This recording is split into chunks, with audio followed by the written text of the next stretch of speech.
Capital TV Uttar Pradesh देख रहे हैं आप। मैं हूं आपके साथ राधिका राज। ब्रेकिंग न्यूज में बड़ी खबर आपको बता दें, यूपी के संभल से आ रही है, जहां संभल हिंसा को लेकर न्यायिक आयोग जो है वो काफी सख्त आ गया है। उन्होंने संभल सांसद जियाउर रहमान बर्क को लेकर ये स्पष्ट कर दिया है कि उनसे जितनी भी सवाल पूछे जाएंगे उसमें उनको सहयोग करना होगा। उनको जब कोर्ट बुलाएगा उनको तब जाना होगा और वो कहीं पर भी देश से बाहर नहीं जा सकते हैं। यानी कुल मिलाकर उनकी जो मुश्किलें हैं वो बढ़ती नजर आ रही है। इसी पर तमाम अपडेट के साथ मेरे साथ मौजूद है senior journalist Deep Singh. Sir, क्या कुछ अपडेट है? अपडेट ये है कि बर्क किसी भी वक्त गिरफ्तार हो सकते हैं। हाँ, 16 तारीख तक नहीं हो सकते क्योंकि 16 तारीख को ही बुलाया गया है उनको। 8 तारीख को उनके साथ जब ये पूछताछ हुई थी तब न्यायिक आयोग ने उनसे बहुत सारे ऐसे सवाल किए थे जिनके जवाब से न्यायिक आयोग बिल्कुल पूरी तरह से आश्वस्त नहीं है कि ये सही बोल रहे हैं, क्योंकि जो भी इनके व्हाट्सएप या जितने भी फ़ोन कॉल्स वगैरह सब कुछ जो न्यायिक आयोग ने इनके सामने रख के और पूछताछ की थी, तो जो ज़फ़र अली से जो इनकी बातचीत है, हाँ, जो नवंबर 2024 में जब ये दंगा भड़का था तो उसके पहले जिस तरह से इनकी ज़फ़र अली से बातचीत हो रही थी व्हाट्सएप पे या फ़ोन कॉल पे, तो वो सारी बातें ऐसी हो रही थी कि ज़फ़र अली ने भी यही बयान दिया। ज़फ़र अली फ़िलहाल जेल में है, तो ज़फ़र अली ने भी यही बयान दिया है कि बर्क ने ही वो किया था कि भाई आप सुबह भीड़ को लेकर पहुंचिए। भाई भीड़ को लेकर क्यों पहुंचिए? सर्वे होना था, सर्वे आराम से हो जाता। लेकिन बर्क ने जितना भी कुछ उस समय फ़ोन पे बात की तो उससे न्यायिक आयोग पूरी तरह से सेटिस्फाइड नहीं है। इसीलिए 16 तारीख को उसको फिर से बुलाया है बर्क को, और हो सकता है कि 16 तारीख को ही गिरफ्तारी हो जाए। और ये सिर्फ बर्क के लिए मुसीबत नहीं है, ये अखिलेश यादव के लिए भी बहुत बड़ी मुसीबत है, ये समाजवादी पार्टी के लिए बहुत बड़ी मुसीबत है। तो अब 16 तारीख को जब ये पहुंचेंगे, इनसे और भी सवाल पूछे जाएंगे, तब ये तय होगा कि इन पर आगे की कार्रवाई क्या हो। लेकिन ये तय है कि इन पे सख्त से सख्त एक्शन लिया जा सकता है 16 तारीख को। सर, विपक्ष जो है वो सीधे तौर पर कह रहा है कि कानून जो नया बना है, वक्फ जो कानून बना है, इसकी वजह से जो है बदला लिया जा रहा है सपा नेता को फंसाकर।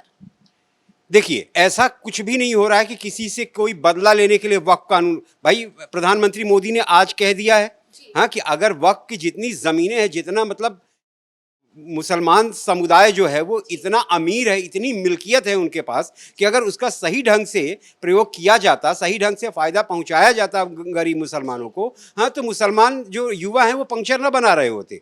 हाँ, तो उन्होंने बहुत सीधी सीधी सी बात में कहा है कि भाई ये कानून क्यों लाया गया है, क्यों संशोधन किया गया है? संशोधन सिर्फ इसीलिए किया गया है ताकि गरीब मुसलमानों को, विधवाओं को उनका हक मिल सके। तो ये किसी से बदला लेने की कोई वजह नहीं है कि संविधान में संशोधन किया गया है। ये सिर्फ और सिर्फ वक्फ के प्रबंधन के लिए, कि सही ढंग से प्रबंधन हो सके और सही ढंग से लोगों को उसका फ़ायदा मिल सके, इसलिए ये संशोधन किया गया। किसी बर्क से कोई मोदी को कोई बदला नहीं लेना है जिसकी वजह से उन्होंने ये कानून बनाया है। सर, एक तरफ तो जो न्यायिक वाले हैं, यानी जो संभल हिंसा को हाँ, न्यायिक आयोग है, वो साफ तौर पर कह रहे हैं कि संभल हिंसा में कहीं ना कहीं हाथ जो है ये मास्टरमाइंड यही है, संभल हिंसा के मास्टरमाइंड जियाउर रहमान बर्क है। और दूसरी तरफ जो है बर्क जो है अपनी सफाई में ये कह रहे हैं कि वो जिस दिन हिंसा भड़की थी, यानी 24 नवंबर को, उस दिन वो all India Muslim personal law board की बैठक में थे। अगर वो इस तरीके का कोई हरकत करना चाहते थे तो वो उस दिन वो संभल में होते। वो दावा ठोक रहे कि अगर मैं संभल में उस दिन होता तो शायद ये माहौल कभी नहीं आता। वो बिल्कुल गलत कह रहे हैं। हाँ, वो उस दिन बेंगलोर में थे, जिस दिन हिंसा भड़की उस दिन वो बेंगलोर में थे। लेकिन उससे पहले उन्होंने जितना कुछ कुचक्र रचना था संभल में, तो वो ज़फ़र अली के थ्रू, जो कि उसके जामा मस्जिद के जो पोस्ट में है, इंतज़ामिया उसमें है, वो उनको सारा पहले कुचक्र रच चुके थे। और वो सारा बर्क नहीं, ये सारा न्यायिक आयोग के पास ये सारे सबूत मौजूद हैं, चाहे वो व्हाट्सएप का ग्रुप हो, चाहे वो व्हाट्सएप कॉल हैं, सभी तरह के सबूत मौजूद हैं उनके पास। और तभी उनसे बार बार सवाल किए जा रहे हैं। और क्योंकि पहली बार के सवाल जवाब में न्यायिक आयोग सेटिस्फाइड नहीं हुआ था, इसलिए दोबारा इनको तलब किया गया है और दोबारा इनसे पूछताछ होगी। और इनके सवालों में अगर नहीं सेटिस्फाइड हुआ न्यायिक आयोग तो 16 तारीख को ही इनकी गिरफ्तारी हो सकती है। सर, बिजली चोरी, उसके बाद अवैध निर्माण, फिर जमीन कब्जाने का आरोप और उसके बाद अब हिंसा भड़काने का आरोप। मतलब इतना भ्रष्टाचारी आदमी को सांसद कैसे बना दिया गया समाजवादी पार्टी की ओर से? भाई समाजवादी पार्टी का तो ये इतिहास ही रहा है कि वहाँ जितना आपका क्राइम ग्राफ जितना ऊपर है, आप उतने बड़े नेता हैं। ठीक है, तो बर्क का ये बिजली चोरी और ये सब तो बहुत छोटी छोटी बातें हैं। ये बहुत बड़े बड़े मामलों में उलझे हुए हैं। ठीक है, और इसी वजह से इन पे इतनी सारी मुसीबतें हैं, और ये हो सकता है कि ये 16 तारीख को गिरफ्तार भी हो जाएं, इसमें कोई शक शुबा नहीं है। सर, अखिलेश यादव पर क्या बीतेगी, क्या होगा आगामी चुनाव में अगर ये जो है आरोपी सिद्ध हो जाते हैं? भाई आप पहले भी देख चुकी हैं आजम खान और उनके बेटे पर क्या हुआ है, वो भी भ्रष्टाचार का ही सब खेल था। अब अगला ये है, तो बेसिकली अखिलेश यादव की समाजवादी पार्टी में अभी जो है वो मुस्लिम जो चेहरा बने हुए हैं आजम खान के बाद, तो वो बर्क बने हुए हैं। ठीक है, तो अगर इनकी गिरफ्तारी हो जाती है तो अखिलेश यादव के लिए बहुत बड़ा झटका साबित हो सकता है। अखिलेश यादव से एक मुस्लिम चेहरा जो है, जो वो उत्तर प्रदेश में 20% 18% वोट के लिए जिनको आगे करते हैं, ठीक है, तो वो इतना बड़ा झटका हो सकता है कि 2027 के चुनाव में इनको मुस्लिम जो समुदाय है वो बहुत बड़ा झटका दे सकता है अखिलेश यादव को।